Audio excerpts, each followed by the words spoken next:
Sí, Fausto, como tú digas. Pues buenas tardes a todos.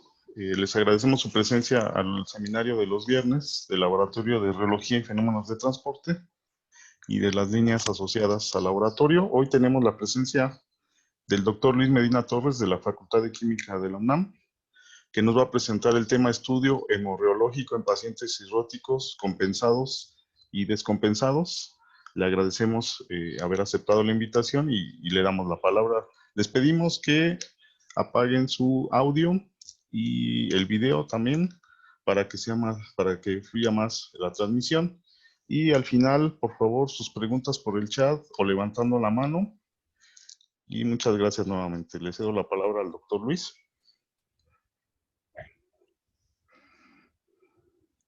Ok, buenos días, buenas tardes, perdón. Pues les agradezco mucho la invitación. Como siempre, es un gusto hablar de varios temas relacionados con la radiología. Cabe mencionar que pues, yo no soy médico, pero afortunadamente la radiología es un tema multidisciplinario que incide en varias áreas, y una de esas áreas de oportunidad pues, puede ser la hemorreología. Entonces, este día vamos a hablar de un estudio hemorrológico en pacientes cirróticos compensados y descompensados.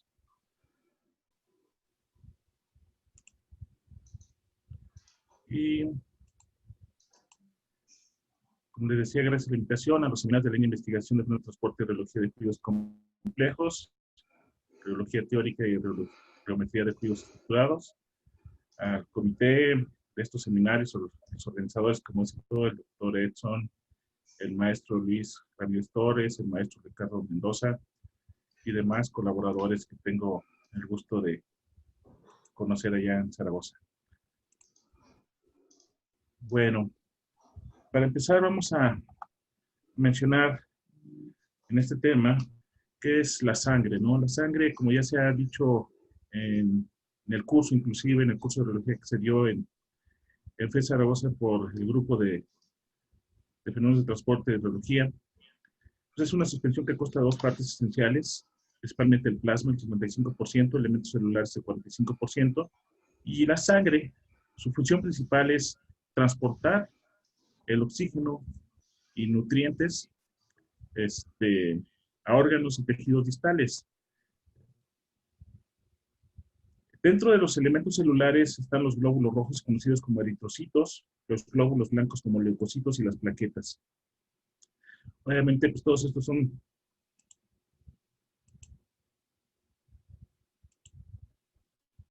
transportados, ¿por qué? Por el corazón, que es lo que estamos también algunos miembros del grupo trabajando en cómo se comporta el corazón cuando hay trastornos metabólicos. En este caso, pues el corazón transporta o bombea la sangre a través del cuerpo humano debido a un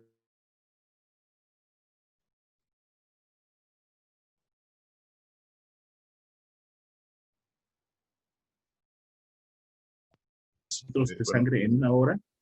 ¿Ok? Casi 24 horas son alrededor de 14,000 litros bombeada. ¿Ok? Y gracias al trabajo continuo del corazón, como mencionábamos, el oxígeno, como muchas otras sustancias importantes, pueden llegar a todos los rincones del organismo. ¿Okay?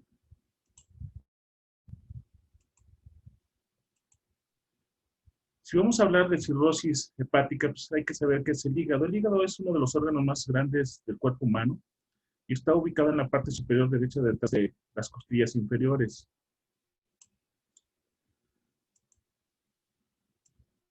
¿Cuáles son las funciones del hígado? El hígado tiene múltiples funciones. Las principales son la producción y secreción de la bilis, el metabolismo de carbohidratos, metabolismo de lípidos, el metabolismo de proteínas.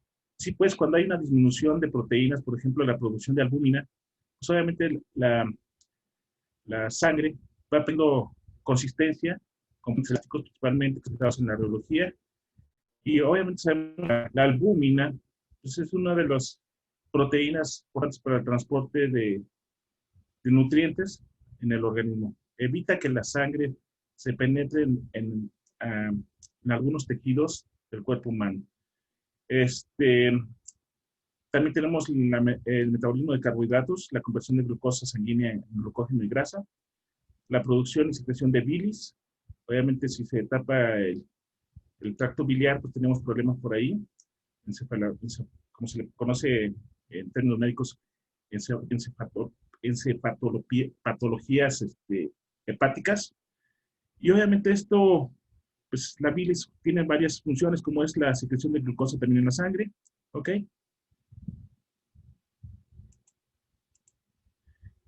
Las principales funciones del hígado entonces son funciones digestivas, metabólicas y hematológicas.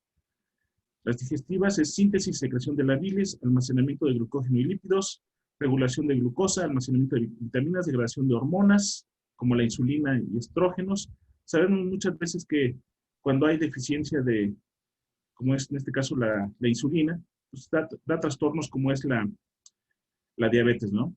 Síntesis de angiotensinógeno, inactivación y absorción de toxinas. Otras funciones como son las hematológicas, factores de coagulación. El tiempo de coagulación es uno de los factores más importantes para diagnosticar cirrosis hepática. Remoción de eritrocitos dañados y reemplazo por nuevos, microorganismos patógenos, remoción también de microorganismos patógenos de la circulación. Síntesis de las proteínas plasmáticas. Y aquí estamos, o vemos, algunos componentes del hígado. Muchas veces el hígado, obviamente, viene la aorta y transporta la sangre, al final de cuentas, en el hígado, transporta la sangre, la distribuye. El hígado es un filtro natural del cuerpo humano, secreta o hace todas las funciones digestivas, metabólicas y hematológicas que ya mencionamos. Y aquí tenemos, obviamente está conectado a la vesícula biliar, al páncreas, al estómago, al vaso, y todo esto, si hay una alteración patológica del hígado, pues tenemos complicaciones en los demás órganos.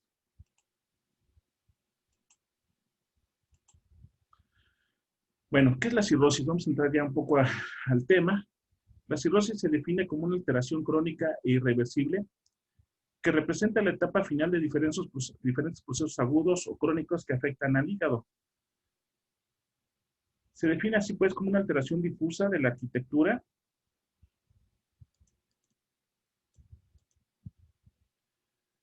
el tejido hepático que es normal es reemplazado por tejido cicatrizante y se empiezan a formar, como podemos ver por aquí, acumulación de fibrosis o cicatrices. Es decir, sabemos que el hígado es un órgano que se puede reemplazar, pero al momento que se está reemplazando por el daño, por alguna alteración que vamos a mencionar más adelante, pues esas alteraciones empiezan a formar ciertas cicatrices y ya no tiene la conformación normal. La arquitectura del hígado es reemplazada por fibras y nódulos de regeneración.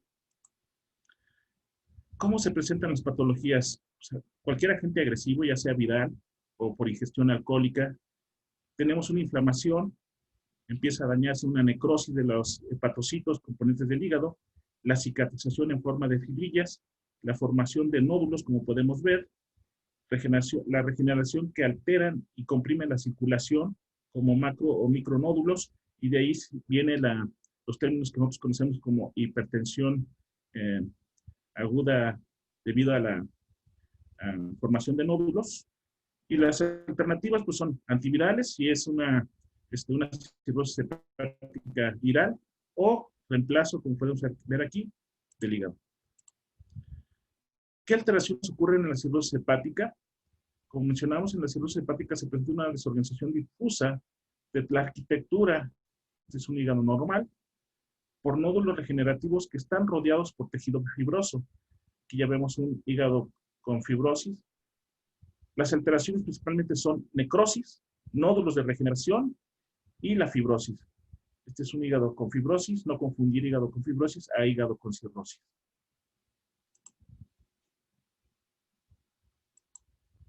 ¿Cómo se clasifica la cirrosis hepática? Esta enfermedad se clasifica principalmente en enfermedad compensada y descompensada, de acuerdo a la escala médica de Chilpuk, y es la severidad de la enfermedad hepática, y se realiza de acuerdo a un grado de ascitis, que no es otra cosa que acumulación de líquidos en el estómago, la concentración de proteínas, en este caso bilirrubinas, albúmina, el tiempo de coagulación de la sangre, que es la protrombina, y el grado de encefalopatía, que no es otra cosa que daños en el cerebro, debido a que el hígado ya no está filtrando las sustancias tóxicas y llegan a ocasionar infartos en el cerebro. Entonces, ¿cómo se clasifican? Estos son los parámetros que toman en cuenta los médicos para saber, de acuerdo al puntaje, qué tipo de gravedad es la cirrosis que tiene una persona. Entonces, tomando estos puntos asignados, podemos tener un grado de hepatitis A, que es compensada, de 5 y 6 puntos. Es decir, por ejemplo, si tiene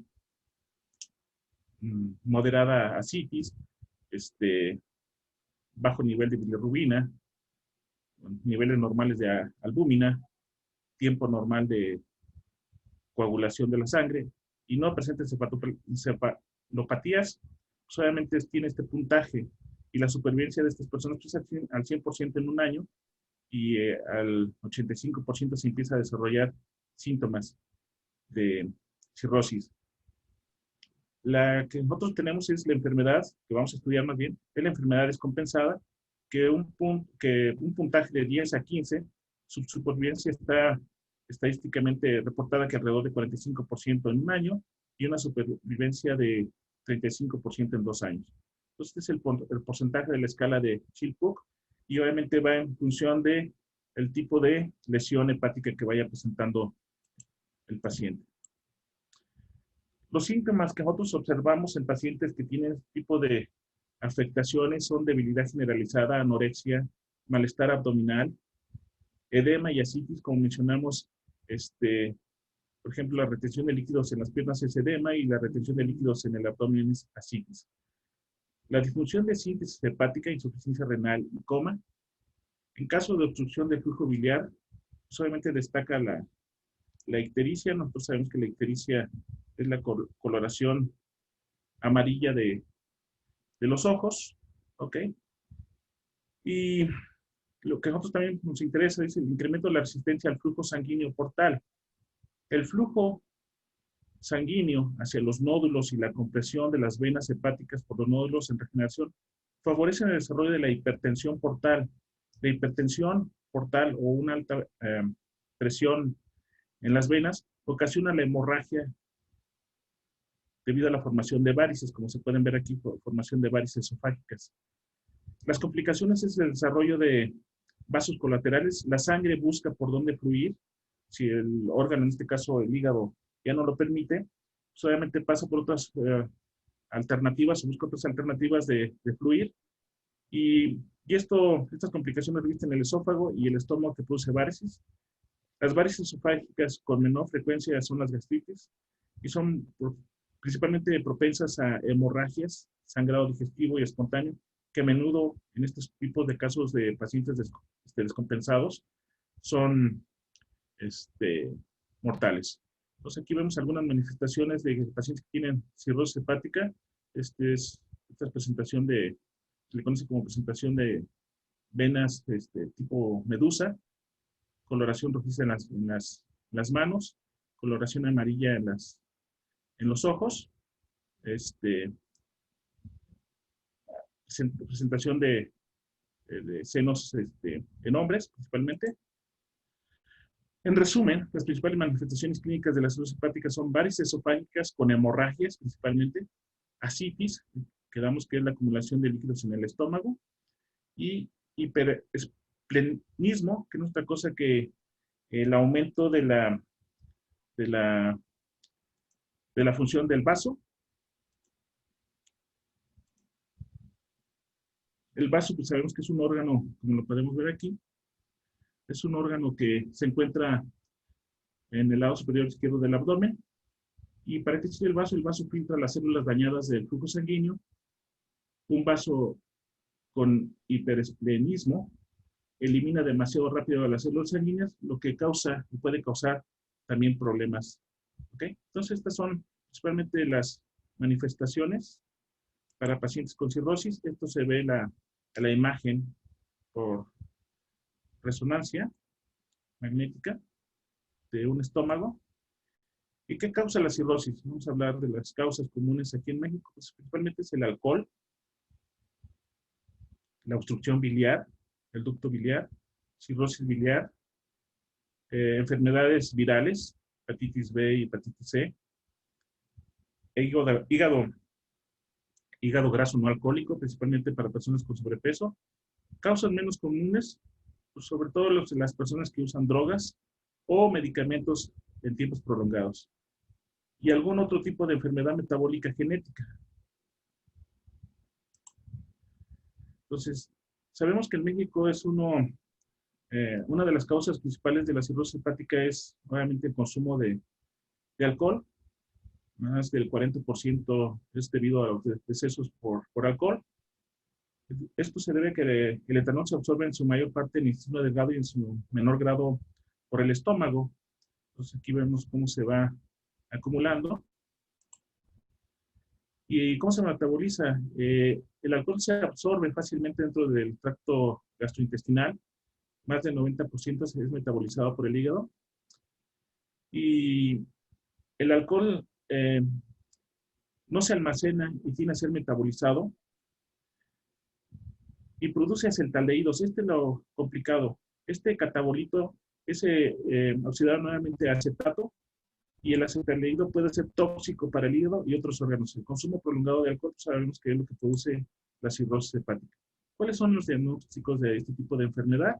Pues principalmente pruebas de rutina en el laboratorio. Lo que nos mandan a hacer a nosotros un médico es la biometría hemática, pruebas de coagulación de la sangre, química sanguínea, ultrasonido abdominal, sobre todo para elastografías, pruebas de funcionamiento hepático, y lo que observamos es disminución de albúmina sérica.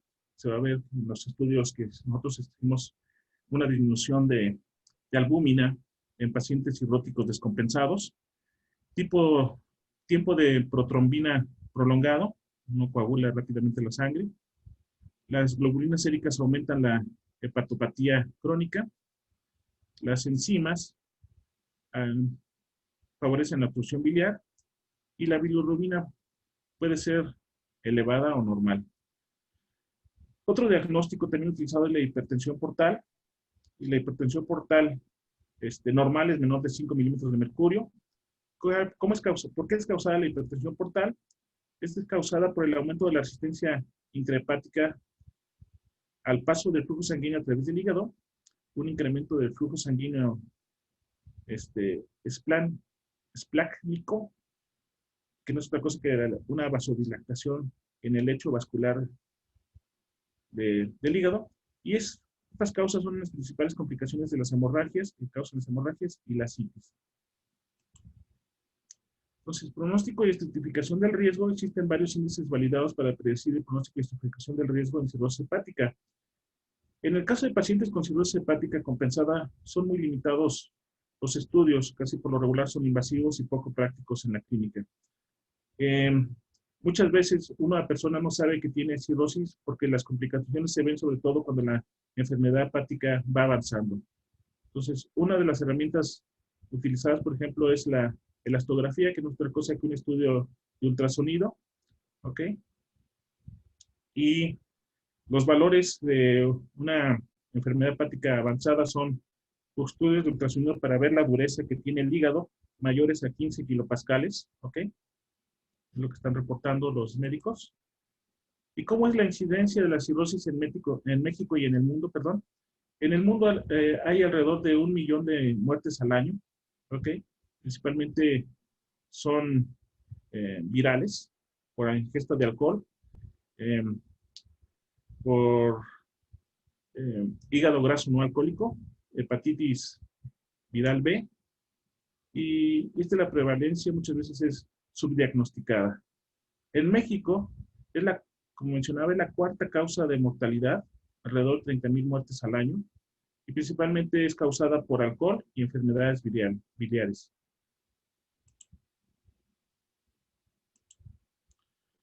Bueno, ya entrando un poco al tema, ¿qué se ha hecho con respecto a aquí está mal, perdón, a la hemorroideología en pacientes cirróticos hepáticos? Pues algunos han reportado, hay pocos estudios, vale la pena comentar, Han reportado en viscosímetros, por ejemplo, ANWAR, en un viscosímetro coaxial, un estudio comparativo entre personas con hígado descompensado o hepatitis descompensada con hepatitis de grupo control en personas sanas. Pero el número de pacientes es muy pequeño y han encontrado que hay diferencias entre, obviamente, una persona que tiene cirrosis hepática descompensada con personas sanas. Vean el orden de magnitud a bajos flujos. Ellos utilizaron bajos flujos alrededor de un punto de corte de 0.2 segundos a la -1, 28 centipoas hasta 40 centipoas para una persona sana. Obviamente hay una disminución de casi la mitad. A altos flujos se observa una disminución de alrededor de 1 centipoas.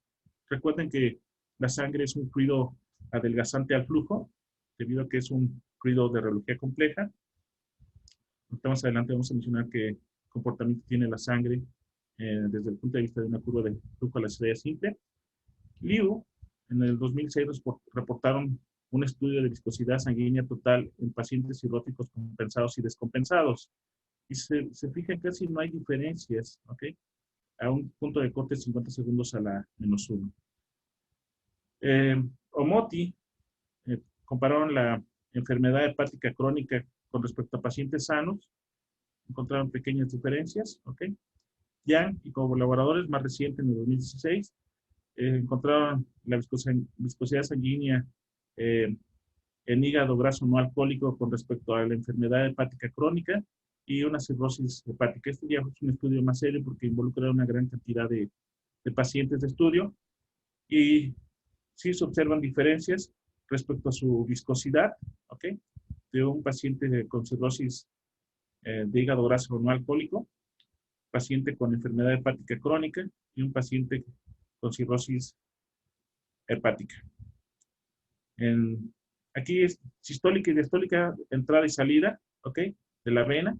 Y si esto se hizo, vale la pena comentar que por lo regular son viscosímetros capilares, ¿ok? Y el único que utiliza un reómetro es Liu y colaboradores. Entonces, por lo regular son puntos de corte en curvas de flujo a la estrella simple en un viscosímetro capilar. Los estudios se han reportado.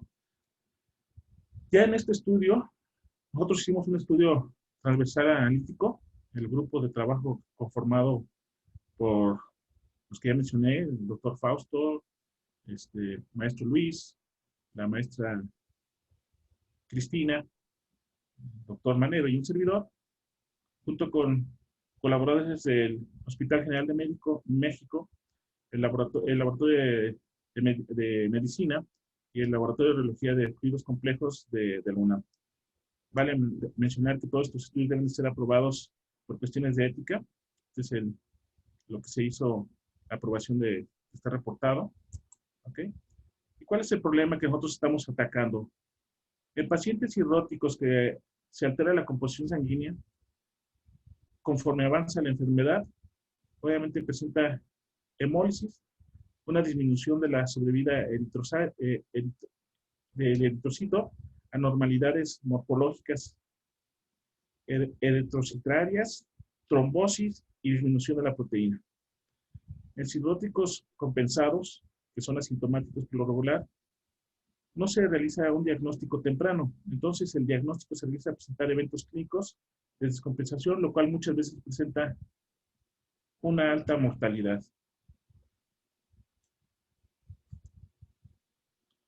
Entonces, hasta ahorita lo que hemos mencionado es que la cirrosis es el resultado de diferentes mecanismos de lesión en el hígado y se divide de acuerdo a la escala de Chill-Cook en compensada y descompensada.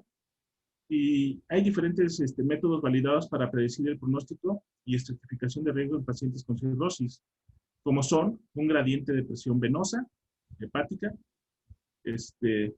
la presencia de varices esofágicas, la morfología de la sangre y la elastografía. ¿Ok? Entonces, pero por lo regular todos estos métodos, como pueden ver, son métodos invasivos y lo que estamos buscando es una alternativa. ¿Ok? Entonces, ¿cuál es la justificación? Se requiere de pruebas clínicas cuando un paciente pasa de una etapa compensada a una más avanzada antes de desarrollar eventos clínicos de descompensación. Por lo que es necesario determinar si existen diferencias entre las pruebas, viscosas y viscoelásticas en pacientes cirróticos descompensados y un grupo de personas control o personas sanas. Así pues, una alternativa interesante para predecir eventos clínicos de descompensación y disminuir la mortalidad podría ser la hemorreología. ¿Cuál fue la metodología que nosotros seguimos?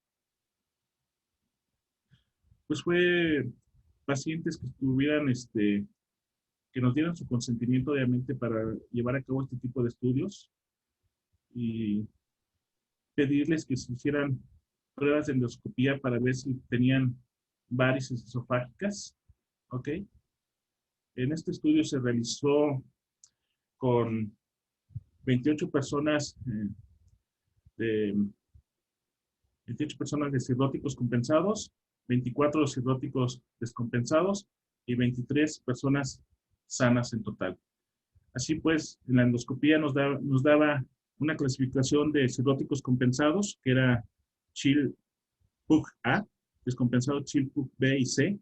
Aquí cabe mencionar que faltaron un poco más de personas, como fue aleatorio y bajo consentimiento firmado de los pacientes, faltaron personas de Chill-Pugh clasificación C, es decir, que tiene más puntaje, pero estos por lo regular son pacientes que ya están en etapas más avanzadas y que tienen descompensación en sus órganos. Entonces es más difícil de tomar muestras y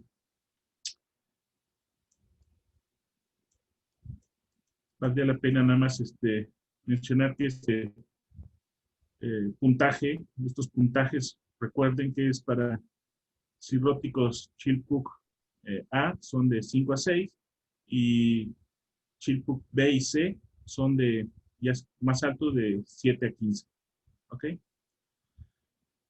Entonces, estudios también, se les pidieron estudios de elastografía. Recuerden que la elastografía es una prueba de ultrasonido para ver la rigidez del hígado.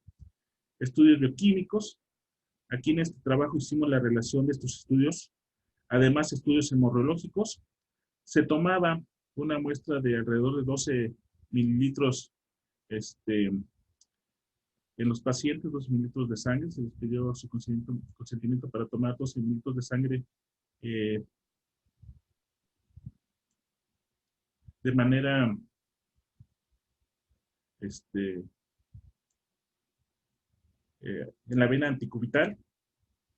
Y la viscosidad y la respuesta viscosa y viscoelástica eran realizadas inmediatamente. No deben de pasar más de 2 horas porque teníamos problemas a realizar estudios hemorreológicos de coagulación. Obviamente se les adicionaban en los tubos un anticoagulante, pero aún así teníamos problemas de análisis de estudios. Los pacientes sanos también se les pidieron estudios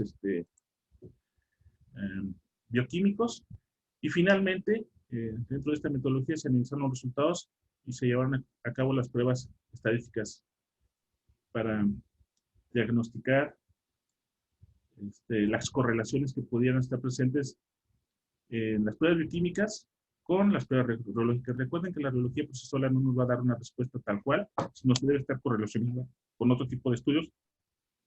En este caso hicimos estudios hemorreológicos y estudios de imagen. ¿Cuáles son las variables dependientes que vamos a relacionar con la radiología? La radiología es la viscosidad sanguínea total, la viscoelasticidad, pero las variables dependientes son las plaquetas, que son restos citoplasmáticos anucleados de los megacariocitos. ¿Okay? Aquí está su definición. Fibrinógeno, que no es otra cosa que proteínas con este peso molecular muy alto. El hematocrito, que es un porcentaje que ocupa la fracción sólida de nuestra muestra sanguínea anticoagulada al separarse de una fase líquida, en este caso el plasma. Recuerden que la sangre está compuesta de 2 fases, es una suspensión, plasma, y los componentes tal cual de la sangre, como son los eritrocitos, leucocitos y demás componentes. Los criterios que utilizamos son los criterios, en este caso, criterios de inclusión, pacientes aleatorios de 18 a 85 años. que acudieron a endoscopía para valorar las varices esofágica y aceptaron, como mencionaba, en este estudio, firmando su consentimiento. ¿Ok? Esa es la inclusión. Los que excluimos, por eso es que tenemos muy pocos pacientes con clasificación Child-Pugh-C, ¿ok? Son los que presentaban ya fallas orgánicas, fiebre, neoplasia, encefalopatías, daño ya, infartos cerebrales, alta inflamación del estómago y estado posquirúrgico. Personas de grupo control, obviamente personas sanas, sin cirrosis hepática, y se excluían dentro de las personas sanas aquellas que tuvieran alteración a pruebas hepáticas o que estuvieran tomando medicamentos. Así pues, en general se tomaron 18 pacientes anestésicos, 18 pacientes en cada grupo, un total de 50, más adicionamos un 20% por grupo. Considerando las pérdidas, en nuestro caso, fueron 75 personas las que aceptaron participar en este estudio. Y las pruebas radiológicas se realizaron, principalmente se realizaron, son pruebas de flujo en estado estacionario, flujo a la cizalla simple, siguiendo la evolución de la viscosidad con respecto a la velocidad de deformación. Como ya se mencionó en el curso de radiología, la sangre tiene una conformación tipo rouleau, que son células convexas, que se van alineando al flujo, ¿ok? Tiene al inicio un ligero plato newtoniano, luego un ligero plato adelgazante y finalmente un ligero plato newtoniano a altas velocidades de cizalla. Si sabemos esta velocidad de cizalla, el inverso aquí son tiempos cortos y a tiempos largos. ¿Cómo se comporta la sangre? Obviamente este es un estudio a nivel in vitro, bajo flujo en estado estacionario. Esta fue la ventana de observación. Nosotros hacemos pruebas en la dirección tangencial, el corte, pero otro tipo de pruebas que no se han realizado o no se han reportado hasta el momento en la literatura son pruebas en la sangre de flujo oscilatorio de baja amplitud de formación, donde se sigue la evolución de los módulos viscoelásticos como son el módulo elástico y el módulo viscoso, la viscosidad compleja y otras funciones materiales, donde se sigue la evolución con respecto a la frecuencia. Estas son pruebas no destructivas, es decir, se elige la zona lineal y se lleva a cabo esta ventana de observación en este estudio de 1 a 300 radianes por segundo. Se realizó obviamente en un reómetro de esfuerzos controlados utilizando una reometría, un sistema reométrico de cilindros coaxiales, ¿ok? Con un control de temperatura alrededor de 37 grados centígrados, simulando la temperatura corporal. Y se siguió, para los 75 pacientes, las curvas de viscosidad hasta las curvas de viscoelasticidad. ¿Cuáles fueron los resultados que nosotros obtuvimos?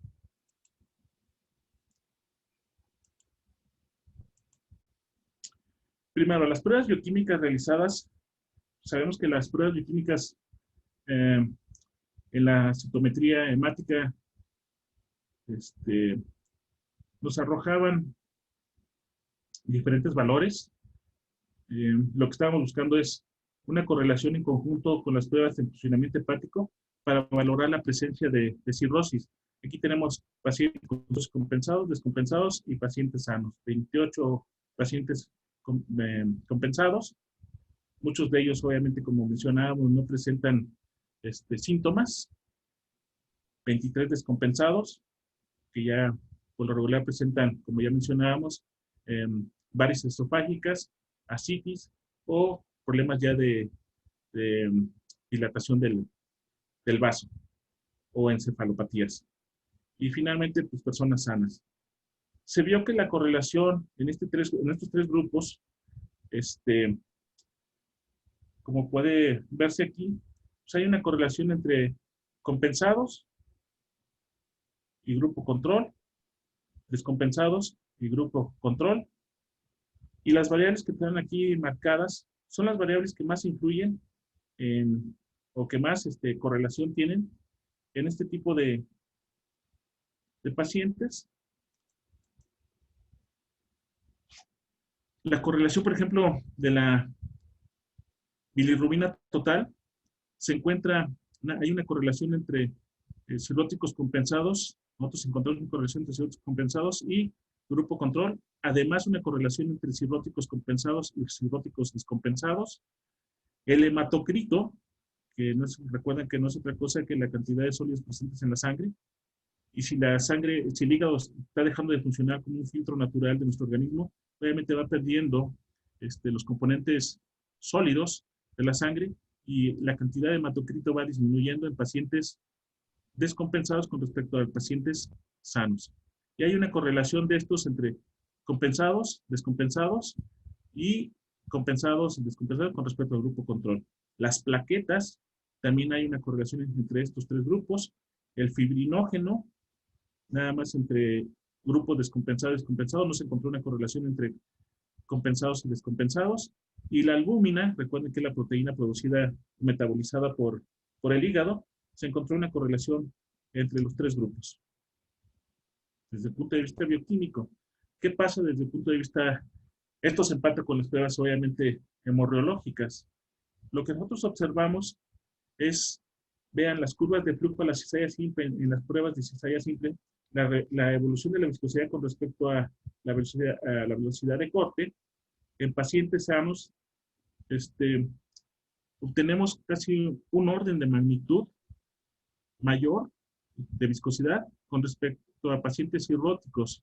¿Okay? Aquí no, si ustedes ven, no hay mucha diferencia entre un paciente compensado y descompensado. Pero recuerden que este tipo de pruebas son pruebas destructivas, es decir, las células se van orientando con respecto al flujo de manera tangencial y obviamente lo que observamos es que no hay mucha diferencia, no así en las pruebas oscilatorias de la viscosidad compleja con respecto a la frecuencia. ¿Ok? Aquí vemos en pacientes sanos las curvas de viscosidad compleja y en pacientes compensados y en pacientes descompensados cómo es la evolución de la viscosidad. Para pacientes, se tomaron aquí algunos pacientes representativos, no podemos poner todos, para que sea más didáctico, y vean cómo la citometría por imagen, la sangre presenta conformaciones de rouleau, ¿ok? A diferencia de pacientes cirróticos, que no tienen ningún tipo de conformación, ¿ok? Con morfología. Entonces, la sangre en pacientes cirróticos pierde características de adelgazamiento, vean, ¿ok? Tiende inclusive a ser un plato newtoniano a altas velocidades de flujo, ¿ok? En ambos tipos de pruebas. Pierde características elásticas, esta es una prueba viscoelástica, ¿ok? Lo que se hace que esto minimice el aumento de flujo, que recuerden que el corazón trabaja de manera pulsátil, y ya no se aprovecha el trabajo del corazón, y dependiendo del grado de avance de esta enfermedad, conduce o puede conducir a un evento indeseable.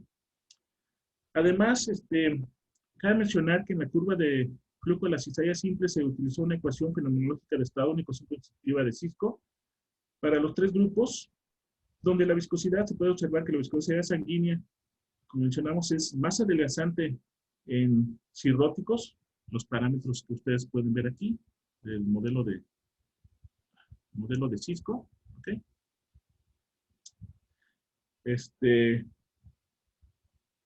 Los pacientes descompensados presentan una menor viscosidad a altas rapidez de formación, como ya lo mencionamos, y el grupo control, su viscosidad o índice de consistencia es mucho mayor. ¿Okay?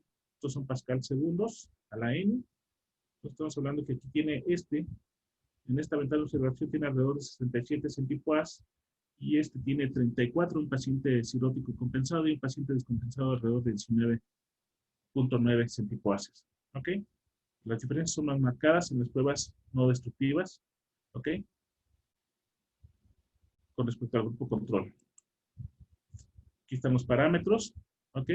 Como se reporta en la literatura, muchos de estos reports que mencionábamos anteriormente por Liu, Aswad y Young, que son los más recientes, reportan a 3 puntos de corte, pudiendo reportar, a diferencia de este grupo de investigación que les gusta más utilizar modelos que puedan explicar el comportamiento en toda la ventana de observación y no solamente en 3 puntos, a 5 segundos la menos 1, 100 segundos y 240 segundos la menos 1.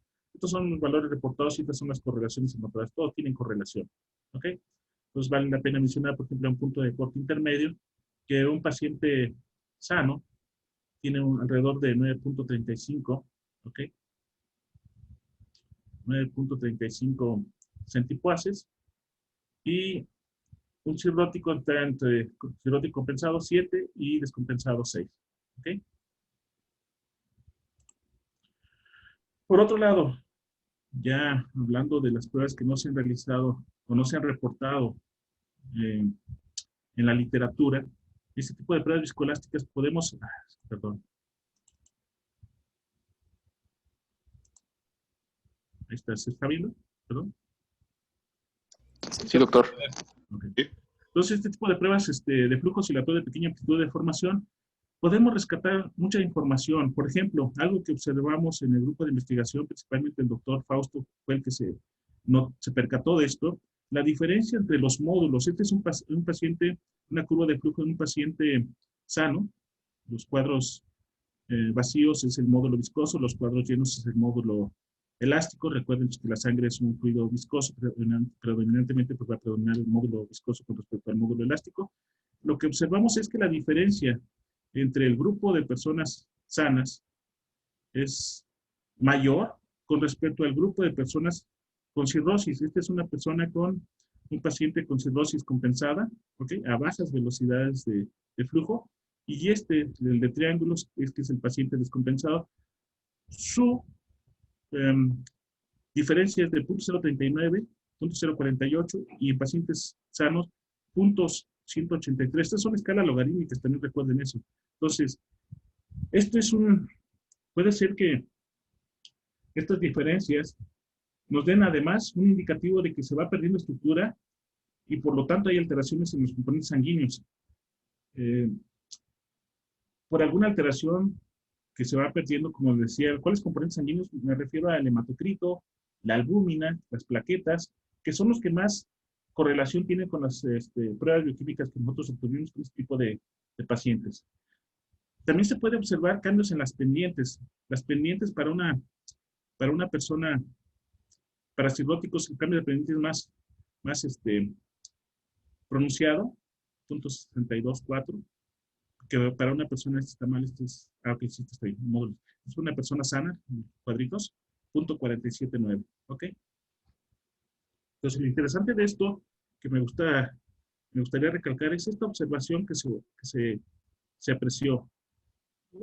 Para estos pacientes cirróticos representativos de todo el espectro de los 75 personas estudiadas, podemos ver estas diferencias entre los módulos, cambio dependiente, y obviamente cómo disminuye notablemente la respuesta viscoelástica. Se va perdiendo elasticidad en pacientes cirróticos.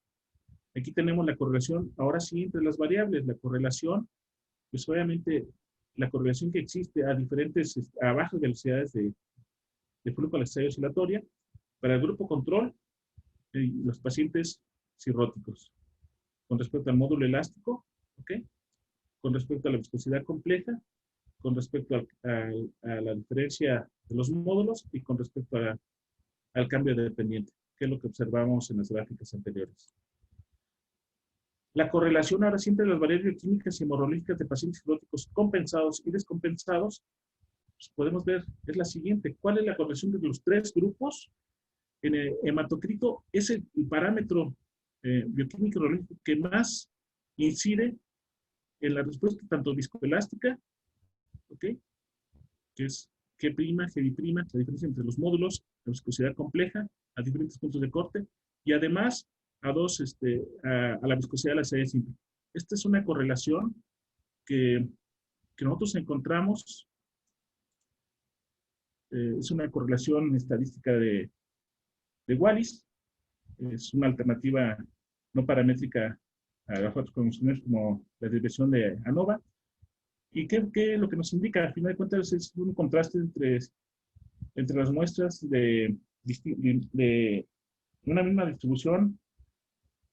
En vez de usar datos, se usan categorías. Entonces, aquí, ¿cuáles son los parámetros que estamos evaluando? Los parámetros de hematocrito, plaquetas, albúmina, que fueron los que más incidieron en la respuesta reológica en este tipo de estudio.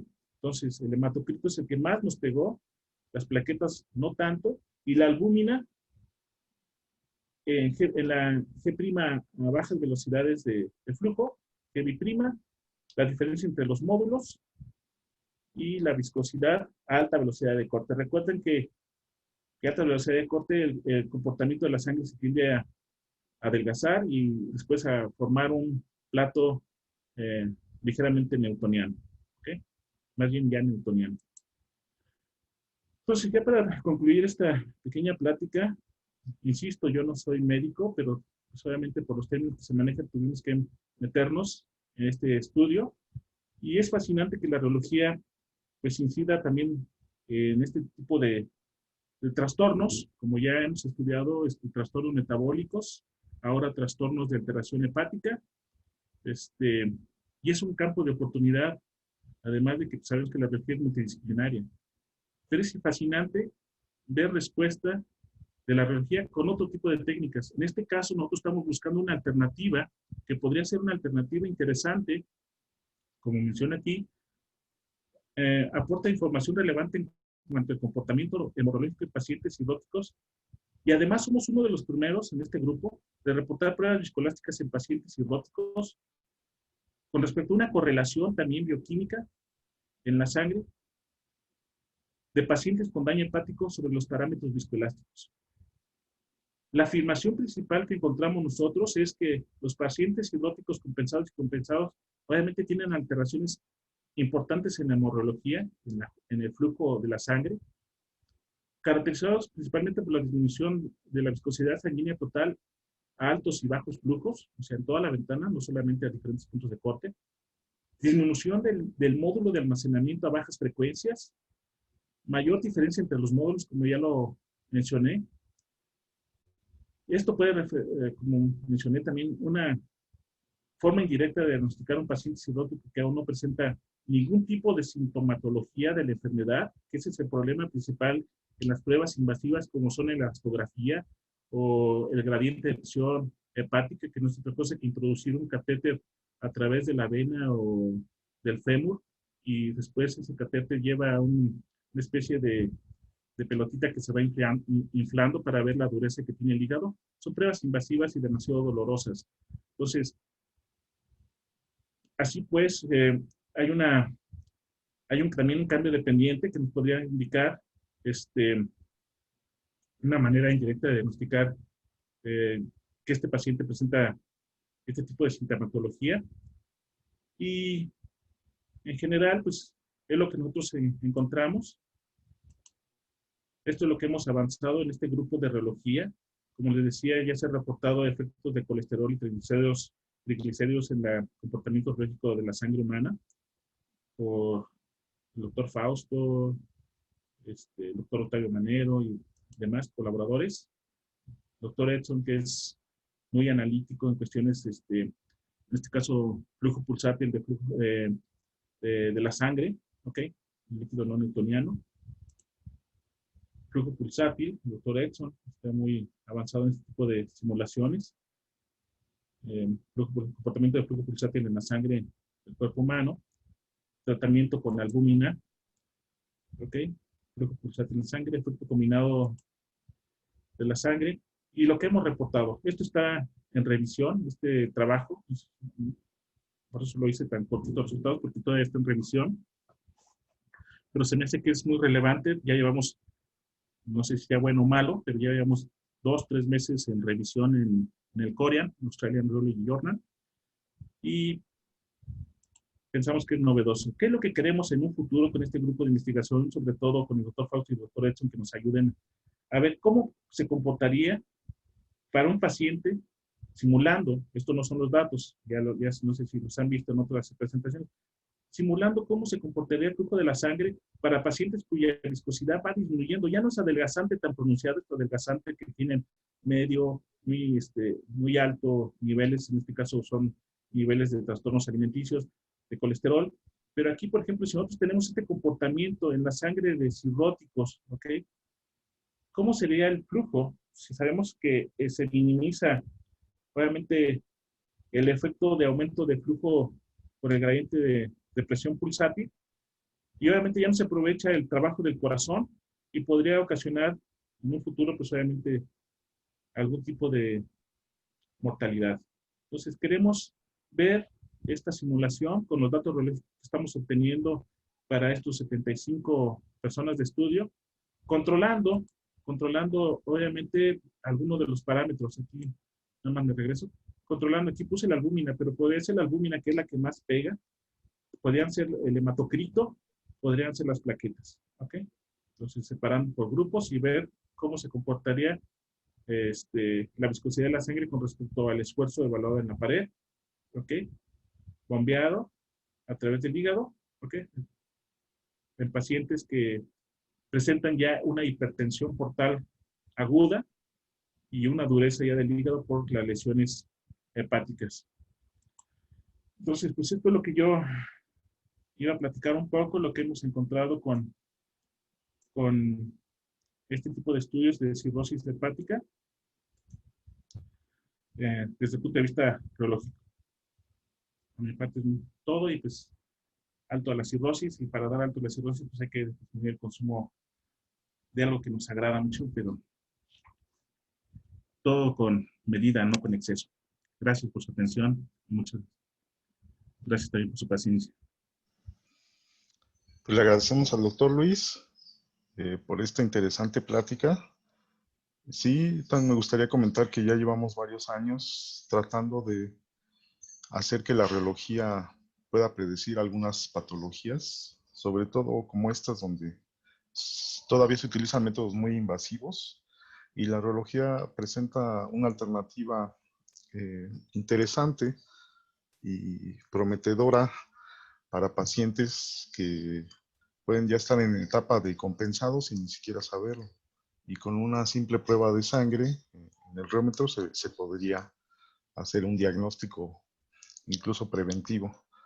Les agradecemos sus comentarios y preguntas, por favor.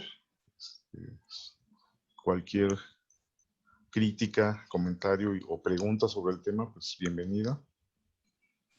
No sé Sí, yo tengo una, primero. Adelante, doctor Edson. Hola, buenas tardes a todos. Perdón, es que estaba recogiendo unos pasaportes, ya los tengo aquí. Y ya, como siempre, muchas gracias, Luis, Luigi, por la explicación. Siempre te lo he comentado, me encanta cómo expones muy claro. Eso es un hecho muy bien. Nada más un comentario con respecto a eso.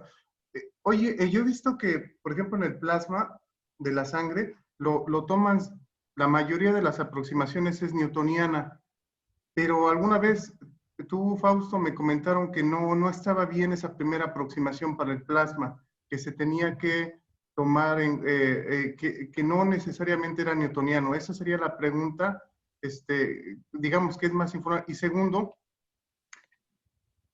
¿cómo se podría tomar en cuenta, no sé si se puede a través de las pruebas reométricas o de alguna manera, tomar la deformación del ruló?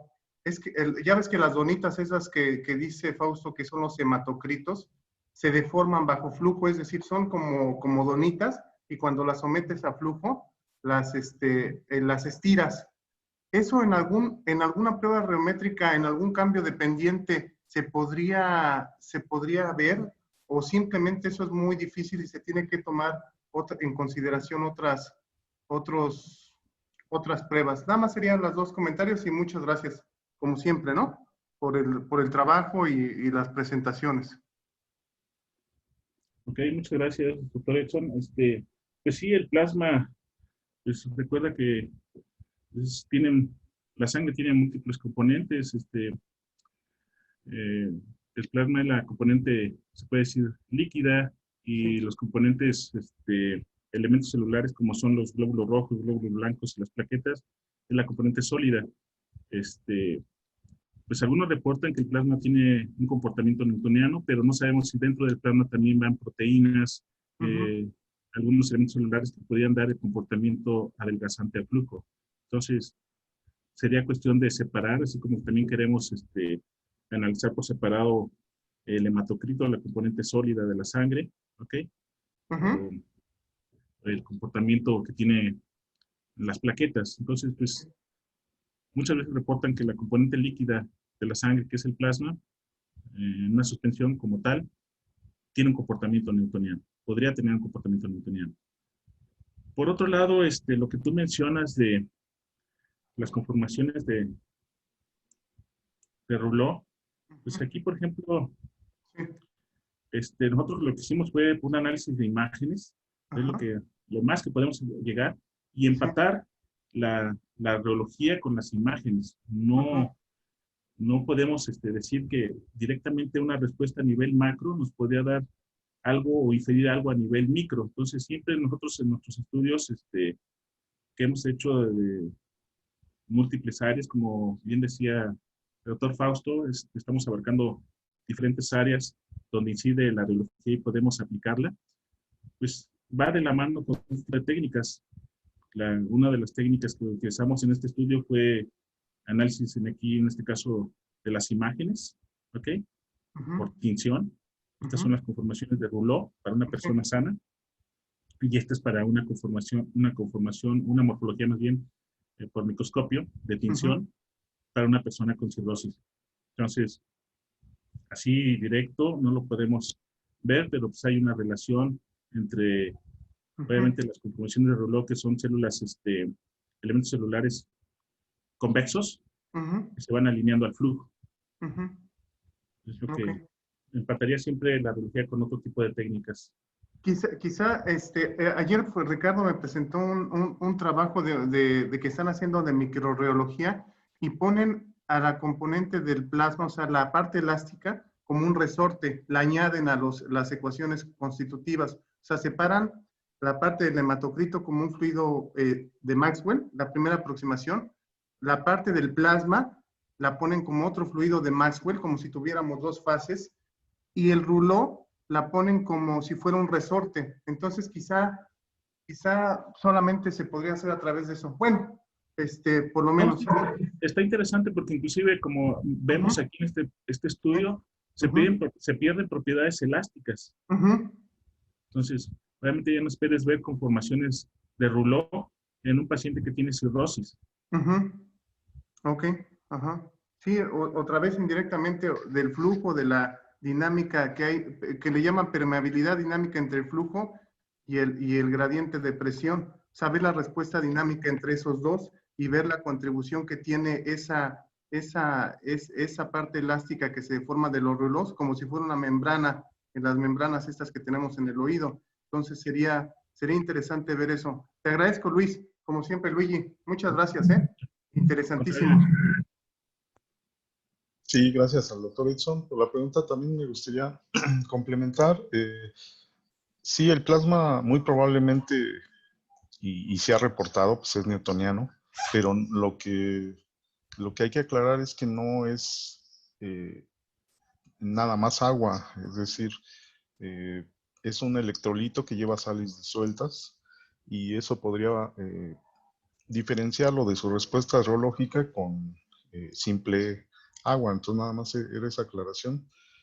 Sí es newtoniano, pero quién sabe si tenga la viscosidad del agua pura.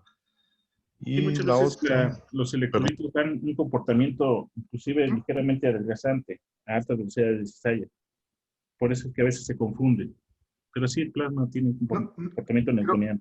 Pero también ahí, por ejemplo, hay un flujo electrosmótico, porque como está cargado, tienen electrolitos, los electrolitos se van a las paredes y hay un efecto ahí de una competencia entre los campos eléctricos naturales del cuerpo y la parte del flujo. Entonces, sí podría en algún momento Fausto alguna vez lo mencionó en un video con agua y sal, donde se ve la orientación de los electrolitos. Quizá sí, como primera aproximación geométrica sea newtoniano, pero yo he visto en por lo menos 2, 3 trabajos que sí la mencionan, y también depende la mencionan como viscoelástica, pero también la asocian con las patologías que pueda tener la persona, ¿no? Que es lo que decía Luis, ¿no? O sea, eso puede trastornar el comportamiento, modificar, ¿no? Sí, sí. Ok. Sobre todo cuando hay problemas, en este caso, en este tipo de trastornos de las sales biliares, ¿no?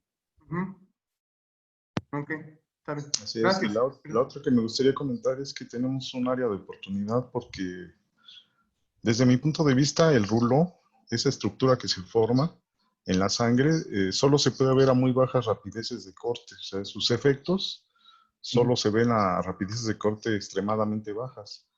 Entonces, no lo hemos podido hacer, pero hay una técnica que yo propuse en mi doctorado, en donde hacemos una relajación de esfuerzos, pero no es la clásica relajación de esfuerzos, es una relajación de esfuerzos instantánea, y ahí podríamos ver el efecto del ruló.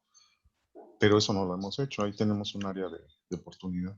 Entonces, se tendría que analizar eso en el régimen de bajas deformaciones, en el régimen de viscoelasticidad lineal, que sería lo único que se podría analizar ahí, ¿verdad? Sí. Ujú. Y muchos Sí, autores ese tipo de argumentan... técnicas ese tipo de técnicas de relajación de esfuerzos, pues obviamente hay que estar trabajando con diferentes deformaciones, pero sí son pruebas que podían predecir el tipo de conformación de rulón, pero son pruebas estáticas. Así es, y la otra es que algunos autores argumentan que tiene que ver esta formación de Rublev posiblemente le da a la sangre una cierta característica de fluido con esfuerzo de sedencia, pero eso sí, todavía no lo han demostrado porque pues, sería muy difícil verlo con el reómetro, ¿no? Porque son esfuerzos muy pequeños.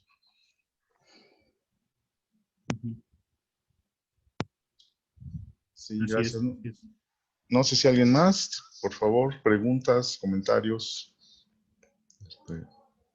Yo tengo una pregunta, doctor Luis. Adelante, Luis. Bueno, primero, muchas gracias por su presentación. Es una investigación muy interesante. Bueno, mi pregunta es, ¿se sabe desde el punto de vista microscópico qué clases digamos, de efectos intermoleculares hay en las columnas de Rouleau?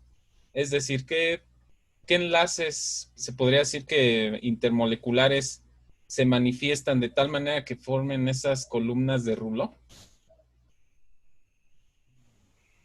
Pues así como que lo que hemos visto nada más a nivel microscópico, bueno, en este caso fueron imágenes que nos proporcionó el doctor Jacobo, pero sí lo que, pues hay interacciones por ahí de la albúmina con los glóbulos rojos, eritrocitos, ¿ok? Entonces, ese tipo de interacciones, pues, se supone que son interacciones, por ejemplo, lo que reportaba por ahí Jung, interacciones de electrostáticos de Van der Waals, repulsiones con las proteínas y los glóbulos rojos, ¿no? Pero no así que tal cual que me digan algún tipo de reporte, esto es por esto, no. Así es, Ok, doctor. doctor. De hecho, son interacciones electrostáticas y no permanentes, y que por eso es tan difícil medirlas a través de la rheología, porque los esfuerzos necesarios son muy pequeños. Quizá en el límite del reómetro, ¿no? De sensibilidad.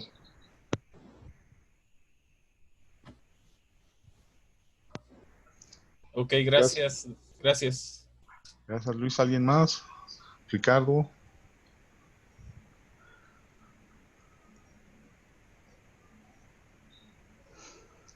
¿Alguien más? Sí, doctor, una pregunta. Adelante. Menciona que, bueno, igual, muchas felicidades por esto, muchas gracias. Son temas ahí muy interesantes. Nada más una pequeña duda, con los pacientes que presentan, cirrosis, la sangre se adelgaza, pero parece ser que en flujo pulsátil, mientras más adelgazante sea el fluido, hay una mejora de flujo. Entonces, aquí me confundí porque precisamente en esa presentación dice que no se aprovecha el trabajo pulsátil del corazón. No, ese es trabajo futuro que nosotros deseamos. O sea, no Ah, es, ya. pudiera ser eso. Ah, ok. Sí, este, no, nosotros lo que observamos es que si es un fluido adelgazante, disminuye casi un orden de magnitud su viscosidad en pacientes cirróticos y además tiende a presentar un plato newtoniano a altas velocidades de flujo. ¿Ok? Ah, O sea, sí, sí. tiene un ligero plato newtoniano a altas velocidades. ¿Sí? Ah, ok, sí. Es que llegué un poco tarde, tenía un examen, pero Por eso casi llegué a esta presentación. Gracias, doctor. Sí, Ricardo, gracias. Ahí me gustaría comentar que tenemos un área de oportunidad porque eso se puede ver el efecto en flujo pulsátil, eso tampoco se ha reportado. Es decir, si el fluido se vuelve más o tiende a ser más newtoniano, pues obviamente que el aumento de flujo debido al flujo pulsátil ya sería minimizado en ese caso. Y ahí podríamos analizar ese efecto. Sobre todo porque es el área de especialidad del doctor Edson, ¿no? El flujo pulsátil. Sí, por supuesto. Pues, ¿alguien más? ¿Algún comentario? Sí, o sea, Adelante. ahí lo que vemos es que se minimiza el efecto del aumento de flujo por el gradiente de presión, ¿ok? Ya no se aprovecha en este caso el trabajo del corazón, que el corazón, como ya se ha reportado, trabaja de manera pulsátil, y dependiendo en este caso de la alteración hepática, pues puede conducir a un paro cardíaco, ¿no? Que muchas veces es lo que sucede. Sí, curiosamente, el que la sangre se vuelva más newtoniana, estamos pensando que podría no ser tan benéfico para el trabajo pulsátil del corazón. A diferencia de lo que se pudiera creer que entre más newtoniana, pues más fácil sería bombearla, pero aparentemente no.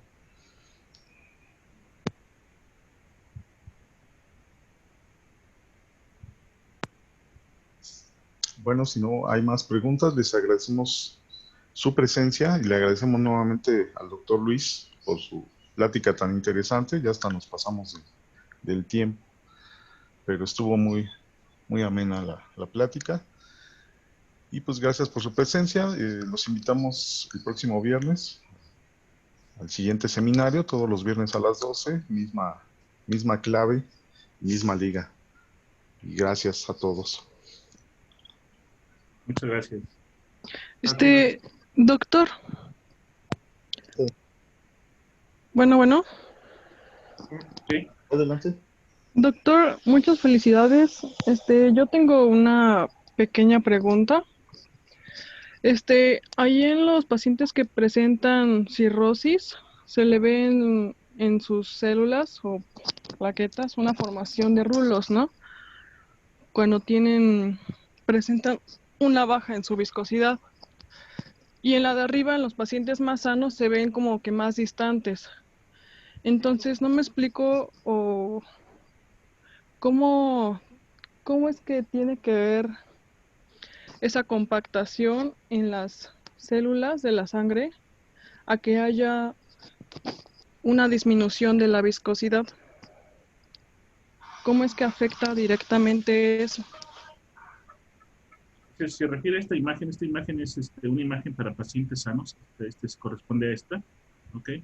Y esto, como lo explicamos, por lo regular, la sangre tiene conformaciones de rouleau, células convexas, que se van alineando al flujo. Esto ya es un colapso de la estructura de las células de rouleau por tensión, y esta imagen corresponde a este grupo de pacientes cirróticos. Entonces, obviamente, tiende a adelgazarse, ya no tiene estructura, pierde su elasticidad. Aquí tenemos mayor elasticidad que en este tipo de imagen por tinción. Es una imagen por tinción de manera cualitativa para pacientes con cirrosis. Ok, muchas gracias. Gracias. Pues, ¿alguien más antes de cerrar la sesión? A ver, levantó la mano Alejandro, ¿sí? Me parece.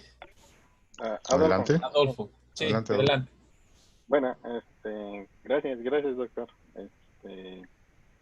Una pregunta, para su investigación, ¿cómo supieron qué pacientes eran compensados? O sea, ¿eran asintomáticos?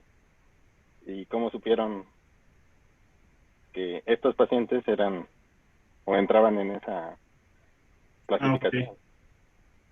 Sí, de acuerdo a la clasificación que mencionábamos, clasificación de Chilcock, aquí.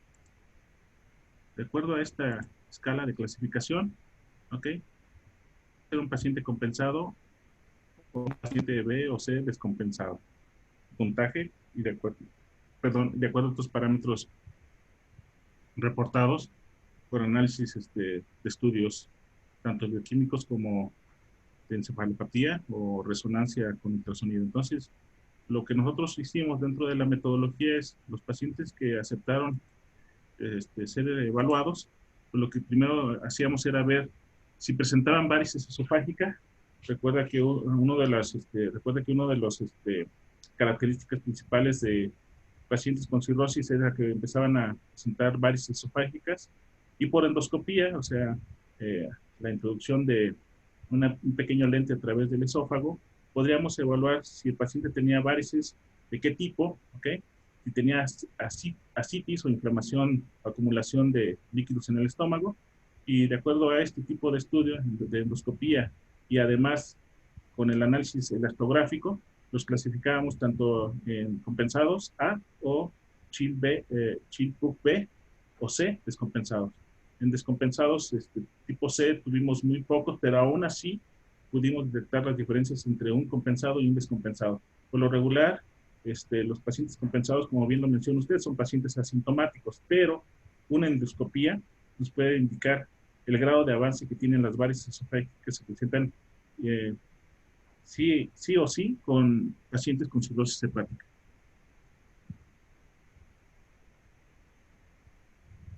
Ok, muchas gracias. Gracias por la pregunta, Adolfo. ¿Alguien más? ¿Dudas, comentarios?